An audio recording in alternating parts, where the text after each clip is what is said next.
প্রিয় দর্শক, আমি এই মুহূর্তে দাঁড়িয়ে আছি লক্ষ্মীপুর পৌর শহরের ৭ নং ওয়ার্ড পিটিআই সংলগ্ন এলাকাতে। এখানে মূলত কয়েকদিনের টানা বর্ষণের ফলে এই এলাকাটিতে বেশ জলাবদ্ধতা তৈরি হয়েছে। শুধু এই এলাকা নয়, লক্ষ্মীপুর পৌরসভার ৭ নং ওয়ার্ড, ৮ নং ওয়ার্ড, ১১ নং ওয়ার্ড সহ বেশ কিছু ওয়ার্ডে এমন জলাবদ্ধতার চিত্র আমাদের চোখে পড়েছে। আমরা যদি আপনাদেরকে আরো তথ্য দিতে চাই, সেটা হচ্ছে এই কয়েকদিনের টানা বর্ষণের পরে লক্ষ্মীপুরের এই পৌরসভার এই যে ওয়ার্ডগুলো আছে বা যে রাস্তাগুলো আছে, সেই রাস্তাগুলোর পাশাপাশি রাস্তার পাশের যে দোকানগুলো আছে, সেই দোকানগুলোতেও কিন্তু পানি ঢুকে গেছে এবং কি হচ্ছে বেশ মানুষকে দুর্ভোগে পড়তে হয়েছে। এছাড়া হচ্ছে স্কুল শিক্ষার্থী এবং কি হচ্ছে দোকানপাটে আগত যে মানুষ আছে, তারাও কিন্তু আসলে টানা বৃষ্টির কারণে এই এলাকা থেকে বের হতে পারছে না এবং কি হচ্ছে বের হতে না পারার কারণে কিন্তু তাদের জীবনযাত্রা অনেকটাই স্থবির হয়ে পড়েছে। এছাড়া বিভিন্ন দোকানপাটের ভিতরে যেভাবে পানি ঢুকেছে, দোকান মালিকরা কিন্তু দারুণভাবে আসলে অসন্তোষ প্রকাশ করেছে। তারা বলছে যে আসলে পৌরসভার পক্ষ থেকে এই রাস্তা সংস্কারের জন্য যথাযথ উদ্যোগের অভাবের কারণেই মূলত এমন পরিস্থিতি তৈরি হয়েছে।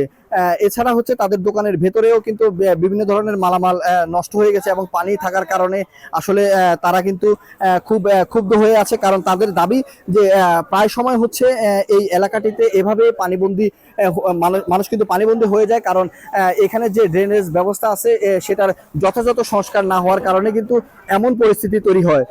প্রিয় দর্শক, আমরা যে স্থানটিতে এই মুহূর্তে অবস্থান করছি, এর পাশে কিন্তু স্কুল কলেজ থাকার কারণে আমরা দেখেছি যে আসলে এখানের রাস্তার পাশে বিভিন্ন ধরনের লাইব্রেরি বা বইয়ের দোকানগুলো আছে, সেই দোকানগুলোর ভিতরে কিন্তু পানি ঢুকে গেছে। আমরা তেমন চিত্রই আমরা দেখতে পাচ্ছি। এছাড়া আমরা লক্ষ্মীপুরের যে আবহাওয়া অফিস আছে, সেখানে আমরা কথা বলেছি। আবহাওয়া অফিসের পক্ষ থেকে আমাদেরকে জানানো হয়েছে যে মৌসুমী বৃষ্টি যেভাবে আসলে তীব্রতা ধারণ করেছে, এটা আরো তীব্র থেকে তীব্র হওয়ার আরো সম্ভাবনা রয়েছে এবং এটা আরো লাগাতার আরো 5 থেকে 6 দিন এমন বৃষ্টির সম্ভাবনা রয়েছে।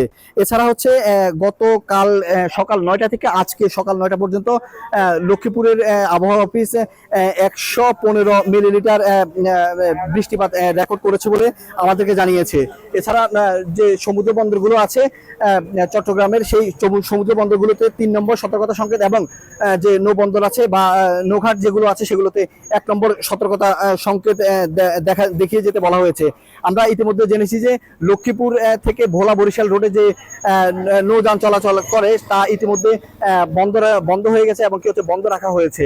এছাড়া প্রিয় দর্শক, আমরা আপনাদেরকে জানাতে চাই যে এই মুহূর্তে আমরা অবস্থান করছি লক্ষ্মীপুর যে কলেজে যাওয়ার জন্য এই রোডটি মূলত ব্যবহার করা হয়ে থাকে, অর্থাৎ পিটিআই এই রোডটি ব্যবহার করা হয়ে থাকে, যার কারণে কলেজের মাঠ সহ কলেজের চারপাশে কিন্তু প্রচুর পরিমাণে পানি উঠে যাওয়ার কারণে কিন্তু কলেজের যে শিক্ষার্থীরা আছে তাদেরকেও কিন্তু ব্যাপকভাবে বেগ পোহাতে হচ্ছে। এছাড়া কলেজের ভিতরে বা কলেজের মাঠে এবং কি হচ্ছে কলেজের বারান্দাতেও আমরা পানি উঠতে দেখেছি। খুব গুরুত্বপূর্ণ ক্লাস এবং পরীক্ষার সাথে সংশ্লিষ্ট যেসব শিক্ষার্থীরা আছে, তারা কিন্তু এসে এখানে ক্লাস করার জন্য এসেও তারাও কিন্তু বিপাকে পড়েছে। এছাড়া ছোটখাটো যে প্রতিষ্ঠানগুলো আছে, সেই প্রতিষ্ঠানগুলো বন্ধ রয়েছে বলে আমরা জানতে পেরেছি। লক্ষ্মীপুর থেকে জলাবদ্ধতার এই ছিল আমার কাছে থাকা সর্বশেষ আপডেট।